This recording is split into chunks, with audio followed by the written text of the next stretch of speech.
जनतेचा अधिकार नामक जाणीव हक्काची या चॅनलमध्ये आपले स्वागत आहे। सौ ज्योती विलास जोशी यांचे मनातलं भावविश्व या पुस्तकाचे प्रकाशन मोठ्या उत्साहात संपन्न। इचलकरंजी येथील बाळकृष्ण बुवा या ठिकाणी सौ ज्योती विलास जोशी यांचे मनातलं भावविश्व या पुस्तकाचे प्रकाशन मान्यवरांच्या हस्ते मोठ्या उत्साहात संपन्न झाले।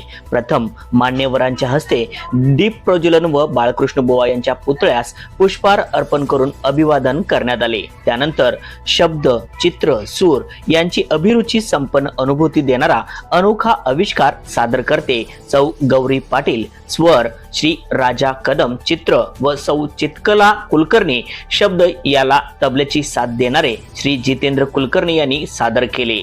या अनोख्या पद्धतीने कार्यक्रमाची सुरुवात झाल्याने प्रेक्षकांचेही मन स्तब्ध झाले। त्यानंतर मान्यवरांचे स्वागत पुष्पगुच्छ देऊन करण्यात आले। तसेच लेखिका सौ ज्योती विलास जोशी यांनी आपल्या पुस्तकातील अनेक भावविश्व हे कसे रेखाटले आहेत याबाबत आपल्या मनोगतातून व्यक्त केले। त्यानंतर मायबोली कट्ट्याच्या वतीने सौ श्रद्धा गोडसे यांनी सौ ज्योती जोशी या अतिशय भावनिक लेखिका आहेत, त्या आपल्या मनातले भावविश्व या पुस्तकातून व्यक्त झाल्या आहेत, त्या कट्ट्यावर कायम उत्साहाचे वातावरण निर्माण करतात असतात असे प्रतिपादन केले। सौ ज्योती जोशी यांनी मनातील भावविश्व हे पुस्तक अतिशय सुंदररित्या लिहिले आहे। त्यामधील प्रस्तावना ही चितकला कुलकर्णी यांनी ही लिहिली आहे, ही अतिशय सुंदररित्या मांडली आहे असे विश्राम कुलकर्णी यांनी आपल्या मनोगतातून व्यक्त केले। त्यानंतर सौ ज्योती विलास जोशी म्हणजे माझी आई यांनी सुंदर मनोगत व्यक्त केले। त्याबद्दल बोलताना मनोगत म्हणजे शब्दच, पण त्यांना अर्थाची व्याप्ती ही एका अशी भाषा जी मनातून येते, मनाला समजते आणि समोरच्याला समजावी असे मनापासून वाटते। अर्जुनासारखा सतत संभ्रम अवस्थेत असणारे आपण या अवस्थेतून खेचून काढण्यासाठी काही प्रसंग मत ठरतात, त्यावेळी श्रीकृष्ण आठवतो असे काही माझ्या बाबतीत झालं। मी मनातलं कागदावर उतरू शकते, आकाश मोकळं होऊ शकतं, मनातलं लिहू शकते हा आत्मविश्वास देणारे श्रीकृष्णाची भूमिका माझी सखी चितकला हिने सुंदररित्या पार पाडली आहे। त्याबद्दल सर्व कटेकरी यांचे मी मनापासून आभारी मानतो असे श्री डॉक्टर अमित जोशी यांनी आपल्या भावना व्यक्त केल्या।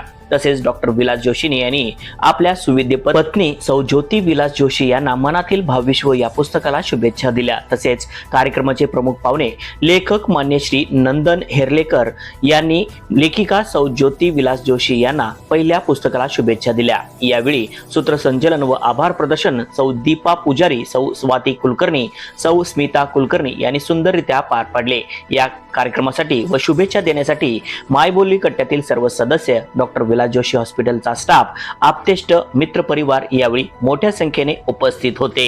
न्यूज चॅनल प्रतिनिधी श्री सचिन खोंद्रे सह प्रत्येक लेख आणि त्या लेखकाचा पहिला वाचक म्हणजे माझे मिस्टर डॉक्टर विलास जोशी। वाचकही तोच, रसिकही तोच आणि क्रिटिकही तोच, म्हणजे टीकाकारही तोच। म्हणजे या पुस्तक बांधणीमध्ये त्यांचा फार मोठा वाटा आहे। माझी दुसरी वाचक म्हणजे आमची चितकला।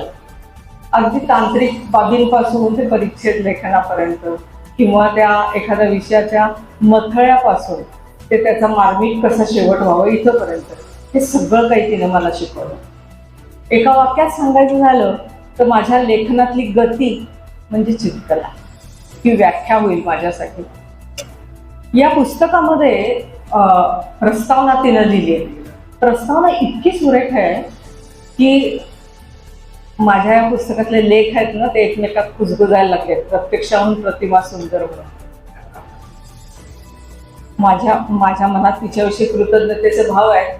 ते काही त्यांचा एक अभंग आहे की अंतरीचे धावे स्वभावे बाहेरी धरिता परीही आवरेना, असं त्यांच्या प्रत्येक लेखामध्ये आपल्याला हे जाणवतं। अतिशय संवेदनशील स्वभाव, दिलासादायक व्यक्तिमत्व आणि महत्वाचं म्हणजे एखाद्या गोष्टीकडे चौकसपणे पण तितक्याच रसिकतेने त्या पाहतात, हे त्यांच्याकडनं खूप शिकण्यासारखं आहे। आज जे माझ्या मिसेसने म्हणजे सौभाग्यवती ज्योती जोशी, अमितच्या आजी यांनी जे भाषण केलेलं आहे, म्हणजे भाषण केले ते तरी उत्कृष्ट होतंच, परंतु त्या पुस्तक त्याहूनही सुंदर आहे। कारण मी प्रत्येक लेख पुष्कळ वेळा ऐकलेले आहेत, त्यामुळे मला जवळजवळ मुखोद्गत आहेत ते। आणि त्यांनी आता एवढ्यावरच न थांबता कादंबरी लिहावी अशी इच्छा आहे माझी, किंवा नाटक लिहावं। त्याला त्यांचे आभार मानले. इथनंच त्यांनी सुरुवात चांगली केलेली आहे. मनोगत म्हणजे शब्दच, पण त्यांना अर्थाची व्याप्ती आहे. ही एक अशी भाषा जी मनातून येते, मनाला समजते आणि समोरच्याला समजावी असं मनापासून वाटतं. अर्जुनासारखं सतत संभ्रमावस्थेत जगणारे आपण स्वतःला या अवस्थेतून खेचून काढण्यासाठी काही प्रसंग असमर्थ ठरवतो. त्यावेळी श्रीकृष्ण आठवतो. असंच काहीसं माझ्या बाबतीत झालं. मी मनातलं कागदावर उतरू शकते, आकाश मोकळं होऊ शकतं, मनातलं मळव दूर होऊ शकतं. हा आत्मविश्वास देणारी श्रीकृष्णाची भूमिका माझी सखी शीतकला हिनं निभावली. सगळ्यांना संगीत, भाषण या सगळ्याची आवड आहे आणि मी कायमच प्रेक्षक किंवा श्रोता आहे.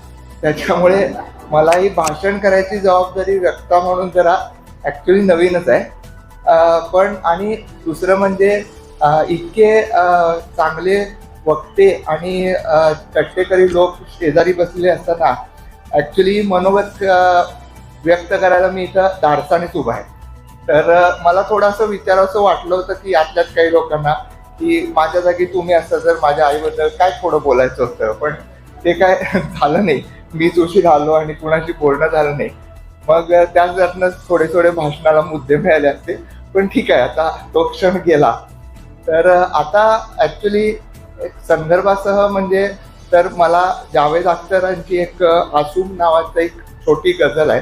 तर त्या कवितेशी तो आशय ह्या प्रसंगाशी मिळता जुळता आहे असं मला वाटतं.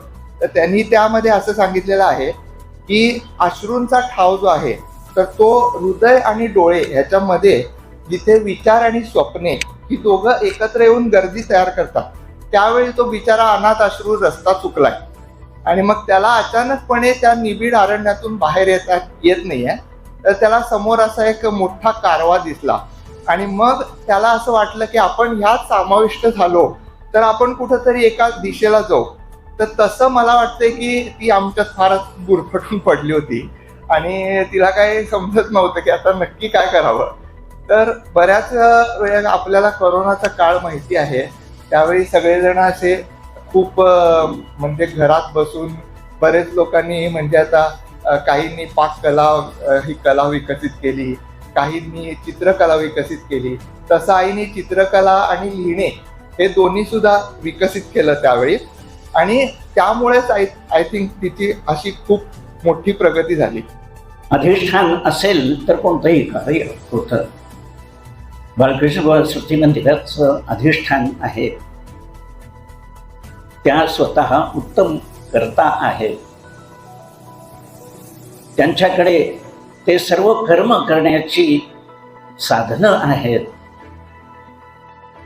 आणि त्यांचे प्रयत्न पण 100% असतात आणि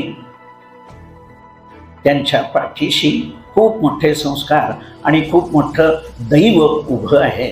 त्यामुळं हे सगळं शक्य झालेलं आहे. जनतेचा अधिकारनामा जाणीव हक्काची या न्यूज चॅनलमध्ये आपले स्वागत आहे. जाहिराती व बातमीसाठी आजच न्यूज चॅनलशी संपर्क साधा. 80 87 820 800